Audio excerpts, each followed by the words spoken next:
இந்தியாவில் விமானங்களை பயன்படுத்துபவர்களின் எண்ணிக்கை நாளுக்கு நாள் அதிகரித்து வரும் நிலையில் பெரும் நகரங்களில் எல்லாம் இரண்டாவது விமான நிலையத்திற்கான தேவை வந்துவிட்டது. அந்த வகையில் இந்தியாவின் ஸ்டார்ட் அப் மற்றும் ஐடி நிறுவனங்களின் தலைநகரமாக இருக்கக்கூடிய பெங்களூருவில் இரண்டாவது விமான நிலையத்தை அமைக்க வேண்டிய கட்டாயம் உண்டாகியிருக்கிறது. இந்த விமான நிலையத்தை தங்கள் தொகுதியில்தான் அமைக்க வேண்டும் என கர்நாடக மாநில அமைச்சர்களிடையே கடுமையான போட்டி நிலவி வருகிறது. கர்நாடக மாநில துணை முதலமைச்சர் டி. கே. சிவக்குமார் தன்னுடைய சொந்த தொகுதியான கனகபுராவில்தான் பெங்களூருவின் இரண்டாவது சர்வதேச விமான நிலையம் அமைய வேண்டும் என கூறி வருகிறார்.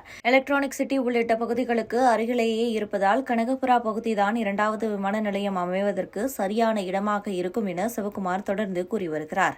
இவர் இதுவரை 8 முறை கனகபுரா தொகுதியில் தேர்தலில் நின்று வெற்றி பெற்றிருந்தார்.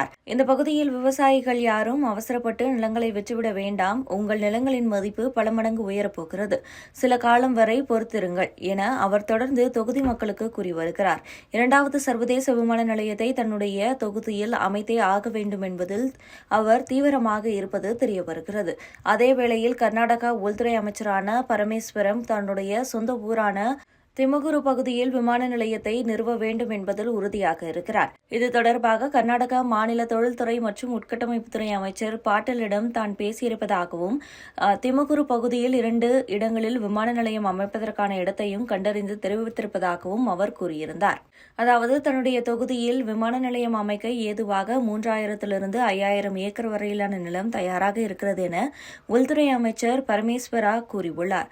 பெங்களூருவிலிருந்து 70 கிலோமீட்டர் தொலைவில் இருக்கிறது என்பதால் இதுதான் பொருத்தமான இடமாக இருக்கும் என அவர் கூறியுள்ளார்.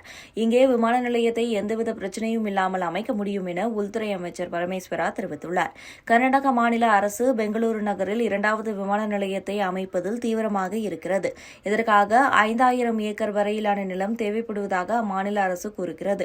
இந்தியாவில் டெல்லி, மும்பைக்கு அடுத்தபடியாக பிஸியான விமான நிலையமாக பெங்களூரு விமான நிலையம்தான் இருக்கிறது. எனவே இரண்டாவது விமான நிலையத்திற்கான தேவை வந்துவிட்டது என கர்நாடக அரசு கூறி வருகிறது. இருந்தாலும் இது எந்த இடத்தில் அமையும் என்பதில்தான் தற்போது சிக்கல் எழுந்துள்ளது. உள்துறை அமைச்சரும் துணை முதலமைச்சரும் தங்கள் தொகுதியில் இது அமைய வேண்டும் என கடுமையாக முயற்சி செய்து வருகின்றனர். ஆனால் துணை முதலமைச்சர் சிவக்குமார் கூறக்கூடிய இடத்தில் 5000 ஏக்கர் வரையிலான நிலம் கிடைப்பது கடினம் என சொல்லப்படுகிறது. இருந்தாலும் கூடிய விரைவில் முதலமைச்சர் சித்தராமையா எந்த இடத்தில் விமான நிலையம் அமையும் என்பதை அறிவிப்பார் என தகவல்கள் வெளியாகியுள்ளன.